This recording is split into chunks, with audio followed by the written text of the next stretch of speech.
which constitution you belong to. Anyone who has United States of America on their passport or black on their driver's license is property of this dummy corporation that's fronting as a country. You only have protections and privileges if you are a servant of their corporation through the driver's license and social insurance. To opt out, you must rescind these contracts.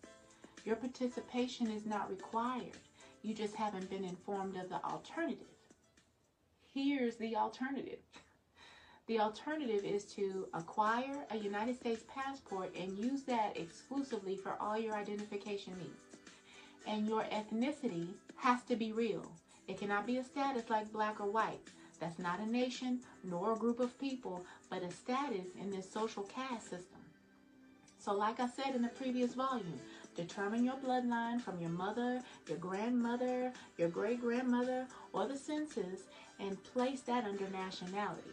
This opts you out of their 14th Amendment status and opts you out from being their property. You also must cancel the contract of your driver's license, because that is what's holding you in the minority status, because only if you are operating your vehicle in commerce do you need a driver's license. Common law labels you as a traveler in a mode of conveyance, not driving a car. Again, language is what binds you into their jurisdiction. And again, use your passport solely. And if you get pulled over, you are not a citizen of the corporate U.S. because of your nationality.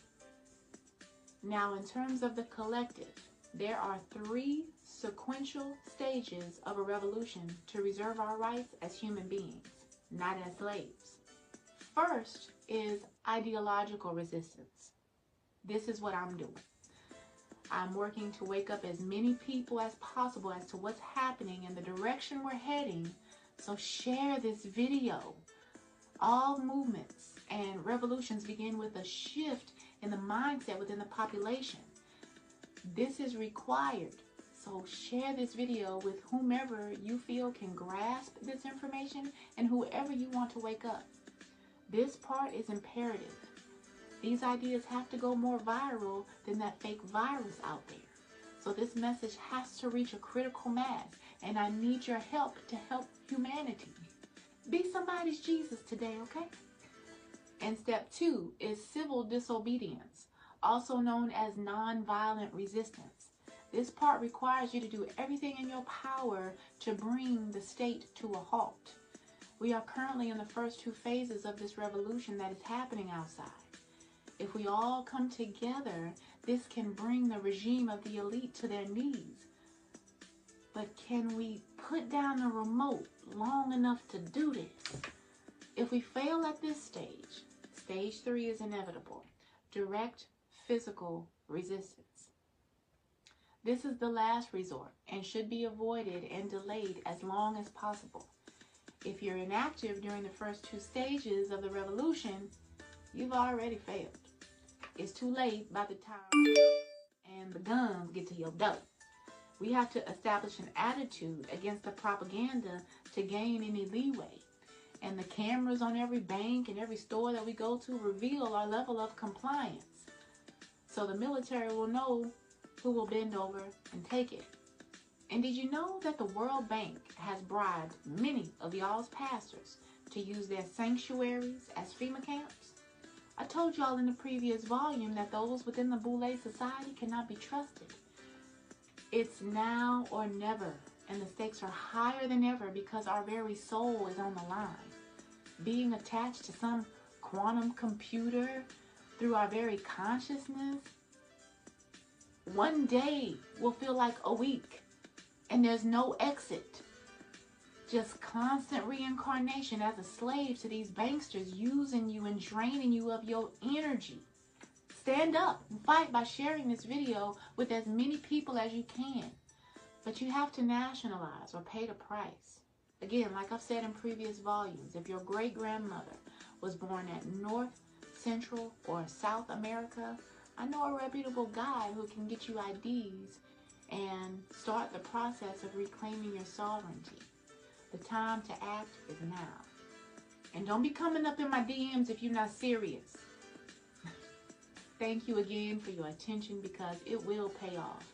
And I will see you on the other side where love, peace, and joy reside. Peace and blessings.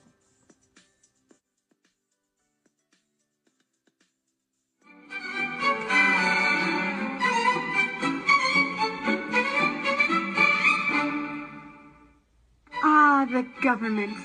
It loves you and wants to keep you safe and well. It even wants to make paying taxes, fines, and court costs easier for you. How? Well, you'll need to meet your straw man. He was born the same day you were. He looks like you, has the same name, and lives in your house, but you never knew he existed. You will have even paid his parking tickets or taxes. The worst part? He's been dead from day one.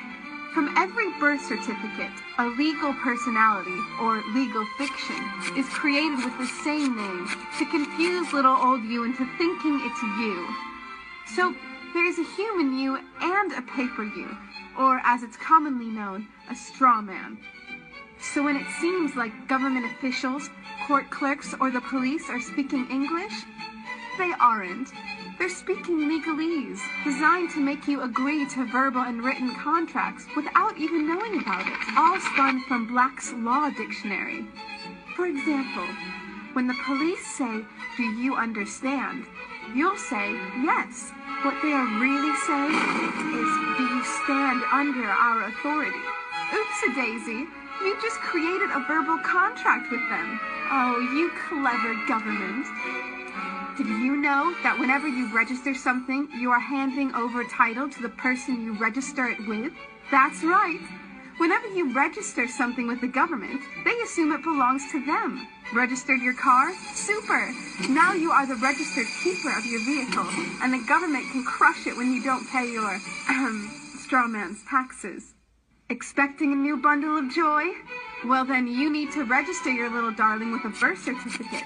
Then they can start the process all over again and create a new straw man for your little one. Isn't that great? So when Junior grows up, he'll be able to generate revenue just like you have. When you notify on your baby by signing the birth certificate, your child becomes a ward of state. And if the government doesn't like what you're doing, they'll assume it's okay to take the child away or make new rules for things they don't like. Not enough school? Smacking your child? Shouting too loudly? Then it's off to social services for the little one. When you get a bill, it's sent to you, but belongs to your straw man, not you. That's why bills, fines, and summons start with Mr., Mrs., or Ms. Sometimes you'll see your surname in capitals, just like on a gravestone. That's because your straw man is dead, and just a silly piece of paper, created before you could comprehend or even consent to it. When you go to court, you represent your straw man. So you, the human, take on any costs, fees, taxes, and fines involved for the straw man. The human you doesn't even need to pay them. But you made a contract with the court by appearing on behalf of your legal personality or straw man, just like the government knew you would. Confused? Well, don't worry. The government doesn't want you to know anyway. If you knew, you'd stop paying things like council tax and parking tickets. Because when you go to court, you are representing your straw man. You are you, alive and made of flesh and blood. Your straw man, or legal personality, is a piece of paper created from your birth certificate. And you think it's you. What a silly Billy. Get up, get informed, and get real.